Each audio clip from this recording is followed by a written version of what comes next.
I don't buy into the easy theory, easy conclusion that some artists, some products and entities in this world just simply don't get appreciated, don't make it.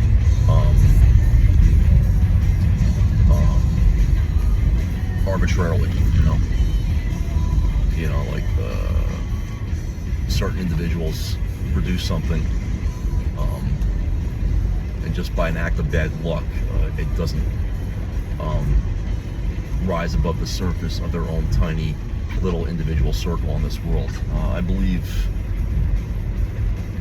that for the genuinely legitimate and valid products that are produced on this earth by people, if it doesn't rise above the surface of their private space, of their private arena,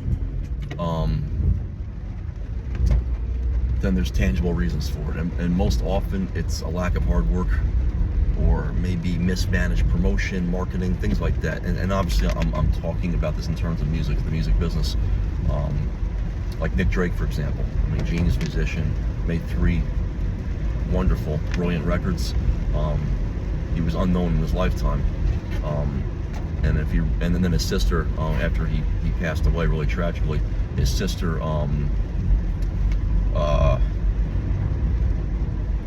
really took the reins on his music. I'm sure, it was her brother. I'm sure she loved him, and she recognized how amazing the music was, and wanted it to find the audience that it deserved, that she knew existed. So she really pushed his music, and now Nick Drake, especially in countercultural, normie indie circles, is a household name. And a lot of people know the car commercial that Pink Mood appeared in. That was the first time I heard him. So I probably would have heard him at some point along my indie music travels, but excuse me. But that's a direct affirmative example of how aggressive / proper promotion of something with substance can reach people in a substantial way. I heard Pink Moon in a stupid car commercial, and like a lot of other people, I got curious because the melody was very beautiful, his voice was beautiful. I dug in and I found the album Pink Moon, his great debut, although slightly overrated debut, 5 Leaves Left, and I think his best album, the second album, Brighter Later. I'm a sucker for bombast and big arrangements, so I like how he stretched out there on that record. And so taking that example of Nick Drake, if you dig into his life, his unfortunately brief life, I don't want to speak too liberally on this. I believe he had mental health issues, maybe severe depression. But considering how tragically he died, it's most likely pretty clear. That's a goofy sentence, but it's most likely that he had some mental health issues, probably pretty severe mental health issues. But if you dig into his life as a musician, he never. There's not one moving image of him. And he was a musician in the 70s, long after the moving picture was invented. There's not one moment of video footage of him.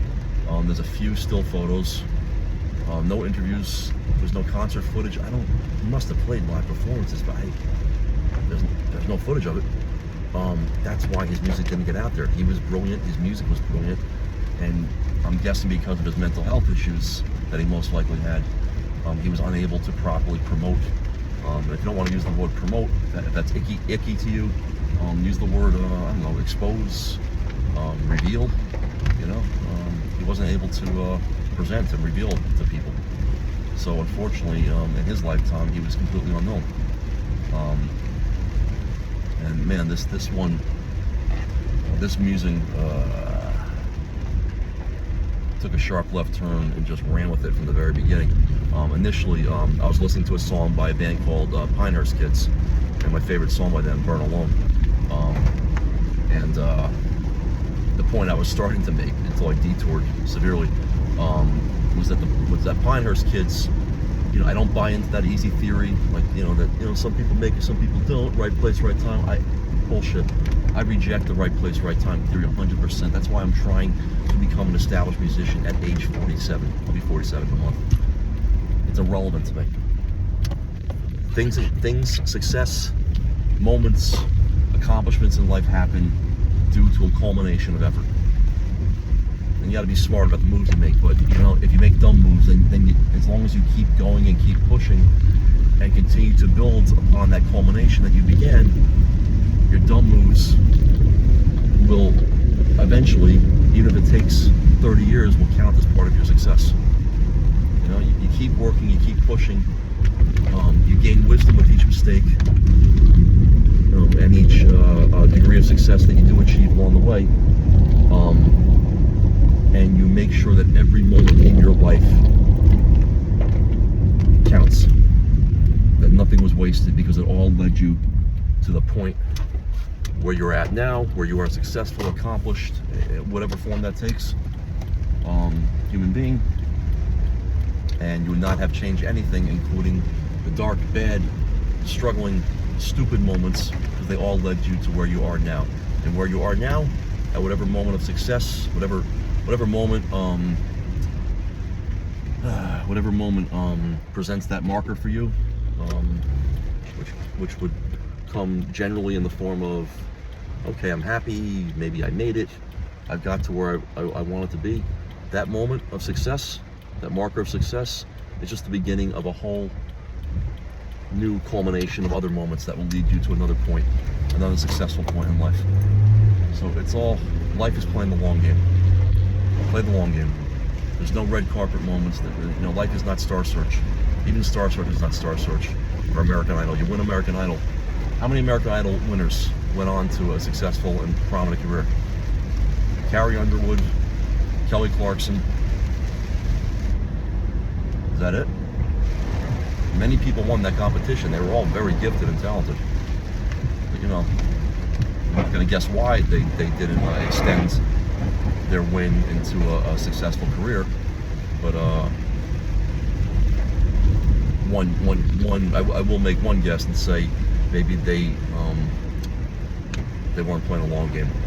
They were waiting for a red carpet moment. They got it with winning American Idol, and maybe they expected everything to fall into place because of that one single moment. And, I don't blame anybody for thinking that way. I thought that way for much of my life, but I don't think that way anymore. And I think it's a very foolish way to look at life and look at effort and eventual success. Play the long game.